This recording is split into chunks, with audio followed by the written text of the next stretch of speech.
Alright, so what's going on, guys? My name's Chopper, and I hope everybody's having a great day. In this video, we're going to be talking about the 10 reasons why you're not winning in PUBG. And don't worry, I'm not going to leave you hanging. We're going to talk about exactly how to fix those problems so that you can end up winning significantly more than you were before. Now, hopefully, all these tips are able to help you out a little bit, and if any of them do, please make sure to leave a like rating on the video. That would be absolutely awesome, as well as make sure that you are subscribing if you're new to the channel. And make sure at the end of this video, let me know in the comment section which tip was able to help you out the most. Just so that if I were to make a video focusing in on one subject in particular, I know which one that would be. And one final thing before we get into the list. I know there's going to be some questions about this if I don't address it now, so that the gameplay that you're going to see throughout this entire video is recorded in PUBG's replay mode. That's why it's going to look a little bit different, and there's names above it. There's no radar hacks, there's no cheats, nothing going on. I just simply can't record live right now. I'm working on getting a new streaming PC set up, and I'm also in the process of moving houses, so there's a lot of moving pieces in my life right now, and I'm just working on getting everything situated before I can get back to live recording and streaming and all that kind of stuff. Just wanted to give a quick heads up on that. But with that being said, let's go ahead and get right into the video. So coming in today at the number 10 spot is going to be a very general but important tip, and this is regarding your sound settings and controls. And regardless of where you play the game, what platform you like to play it on, it's important to have all of these things in line with you. A lot of people get so caught up in having the settings of whatever person they like to watch, and while there is some value in seeing why high-tier players run the specific settings that they do, it's also important that you run the settings that cater to you most of all, because what works for some other person might not work for you. So for example, I play PUBG on an extremely high sensitivity, and this is both a good and bad thing. You can have ridiculously quick snap aim, but also you sacrifice a little bit of aim when it comes to really close gunfights or something that you really need pinpoint accuracy for. It's slightly harder, and I definitely wouldn't recommend that to everybody, but I would encourage you to play around with your own sensitivity and really figure out what gives you the best results. Same goes for all your other settings as well. Don't worry about copy pasting just what other players are running, but really figure out what's optimized for your particular playstyle and the way that you like to run the game. Now, coming in today at the number 9 spot is inventory mismanagement, and simply put, this is either spending too much time looting or taking the wrong things, stocking up on one of too many items, anything that wastes your time where you're looting and just not focusing on getting the essentials is time wasted. And the easiest way to avoid this is once you have everything in your inventory that you're going to realistically use for the rest of the game, so meds, a correct amount of ammo and nades, stuff like that, not too many of any of these items, simply don't loot anymore. To clarify what I mean is, say that you're playing Sanhok and you have more than 3 or 4 kills and you're about 10 minutes into the match. Odds are you're going to have exactly what you need for the rest of the match, and anything extra is just going to be unused. Now, I'm not saying don't loot ever, but only take what you need and don't spend extra time trying to loot somebody else and you're not really going to get anything super useful or rewarding out of it. And I know it's tempting. Right when you take somebody out, you want to see exactly what they had. If they have the specific gun you want, of course, make sure to go ahead and pick it up. But if it's something that you're not really going to be trading anything out, don't even bother looting them then. A lot of the times, the risk is just not worth the reward. And one more quick useful tip about your inventory. Don't take painkillers unless you need to. Carry energy drinks and adrenaline syringes, but pain pills are the ones that are really going to kill your space. They're the most inefficient boost item. They take up as much space as a first aid kit. They take just as long to use as an adrenaline syringe, and an energy drink can do the exact same function, you just can use them quicker. But at the end of the day, it's just about managing what you need and don't worry about getting extra stuff. But now, coming in today at the number 8 spot is running the wrong weapon compositions. Now, if you know the games like Overwatch, Rainbow Six, these kinds of games, you're familiar with the term team composition, and PUBG, the same concept applies here, except with the weapons. Now, there's not a lot of guns in this game that are just objectively better than others. There are ones that have slight advantages, but also they're just better in different situations. But running weapons together can objectively be better or worse. For example, it's not super smart to run an AK and a Kar 98 setup, and the reason for that being is if you're able to tag somebody at long range with a Kar 98, it's really hard to get that follow-up shot with the AK, as it's not great at single tapping. You don't have any mid-range coverage with that kind of meta. It would be much more smart to run an M4 with a Kar 98 because the M4 can single tap at a long or medium range. So the secret to finding a good composition of weapons is understanding and having a deep knowledge of all of the weapons and giving you the best results of every single range, close, medium, and long. Which ones are going to handle all of those the most effectively. Coming in today at the number 7 spot is only going to apply for duos and squads if you're playing with multiple players, and this is just poor and bad communication. For the most part, winning PUBG as a team comes down to 3 things: awareness, smart playmaking, and gun skill. And the first 2 things can really only be done effectively when you're all communicating and talking. Biggest problems teams are going to have is if somebody makes a bad call out or you don't pick up somebody else's trade. Anything that stops you from working as a unit is going to make it that much easier for any other team to outplay you. And while for this problem there is no easy fix, what I recommend is to play with other players that know the game just as well as you do,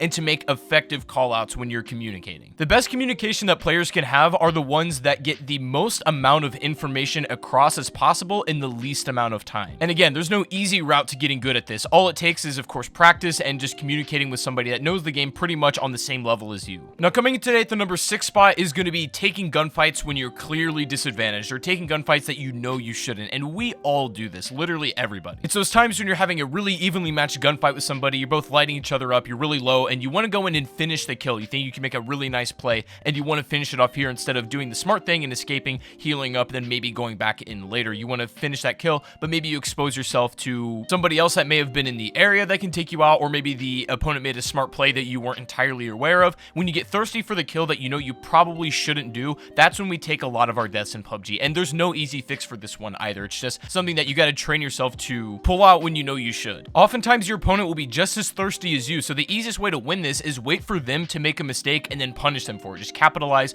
on the thing that they messed up on. But moving on from that, and coming in today at number 5 is making bad rotations. Now, sometimes it just happens that the circle is just not in your favor, right? There's not a lot you can do about it. Bad luck happens to everybody. It's just, one of those things that's unavoidable. But most of the time, you're able to work the circle to your favor regardless of where it is and where the plane path was. Now, having a good sense of this game to game takes a lot of critical thinking and a lot of practice. Using the knowledge of where players normally like to go, where the plane path was, and where the circle is in comparison to that will give you a good idea of where most players are going to be match to match. Obviously, you won't have an idea of exactly where everybody is, but you'll have a general idea of where the safest places to be are and the best position you can put yourself in every time the circle closes in. For example, if you're one of those players that likes to sit on the edge of the blue every time it comes in and you just wait at the last second to move in, that is sometimes able to work, but also you put yourself in a really predictable spot where keen players will know to watch the perimeter, and you'll make yourself a very easy target. So it really just depends on your game-to-game situation, where everybody is, and how the circle is rotating. Now, coming in today, the number 4 spot is not understanding the armor correctly. Now, there's been some changes made that I'm not sure everybody's aware of, and it's a good idea to run it down once again just so that everybody is on the same page. Now, armor in this game works a little bit differently as helmets, as do the vests. Now, the rule hasn't changed about helmets. It is always still the better option to have the higher level helmet, even if it's super damaged, even if it's just 1 durability left. It's smarter to have the higher tier just because of the way that the mathematics in this game works. But when it comes to vests, this is a little bit different. Normally, the rule was if your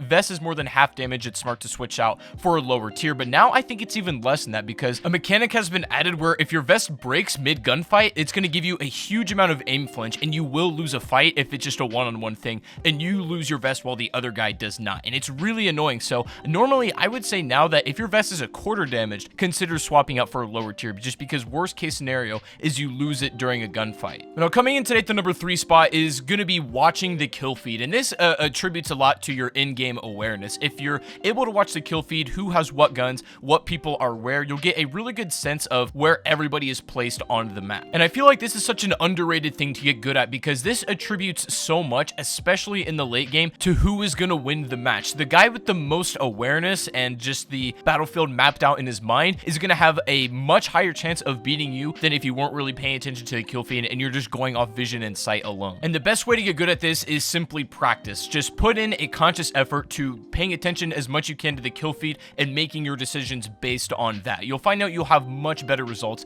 once you start, putting a little effort towards that. But moving on, and coming in today at the number 2 spot is one of the most highly requested things that I get to talk about, and this is spotting players. This is a very hard skill to master in this game, and there's no easy route to getting good at it either, but the 2 things that I think that will help you the most are to train your eyes to watch for motion rather than shapes, and also to prioritize looking in places where players are likely to be rather than just darting your eyes on every inch of the screen hoping to find somebody. Of course, you're going to have those times where players are going to be in a very sneaky spot and it'll be quite tricky to spot them, but the more you know the map and the terrain and buildings around it, the more you can narrow down the places that they're likely to be, and that'll give you much more higher chances of spotting them rather than them spotting you first. The best way to get good at this is just having a deep understanding of every map, and it's impossible to know every single map by heart, but the more hours you have in each area, the better off you're going to be when it comes to spotting players. But finally, coming today at the number 1 spot, a huge reason why a lot of players are not winning in PUBG is something that's very natural and happens to everybody from time to time, and this is freezing up when you're down to the last couple of players. When you're in like a top 5, top 3 scenario, it's easy just to kind of sit in your spot and get really comfortable and not want to move at all, not want to make a mistake. But this is kind of like a backwards paradox. The more time that you spend being nervous is more time that you have to get nervous, if that makes sense. The best way to beat the end game nerves is just to take a deep breath and then come back, refocus on your game, and realize that it isn't the end of the world if you lose. If you kind of just step back and realize for what it is,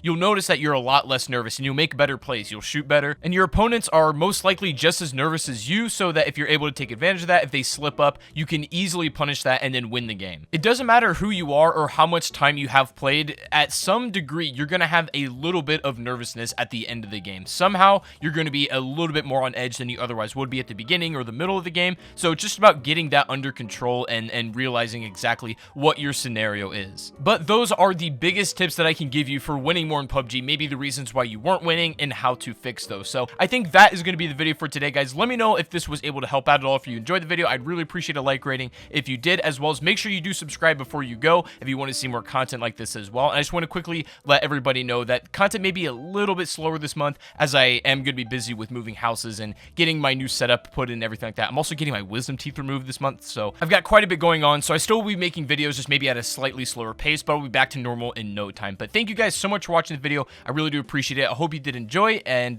make sure you guys follow me on Twitter, Instagram, all that stuff will be linked down below inside the description. But hope you guys have a fantastic rest of your day, and I'll see you all on the next stream or the next video. Have a good one, guys, and peace out.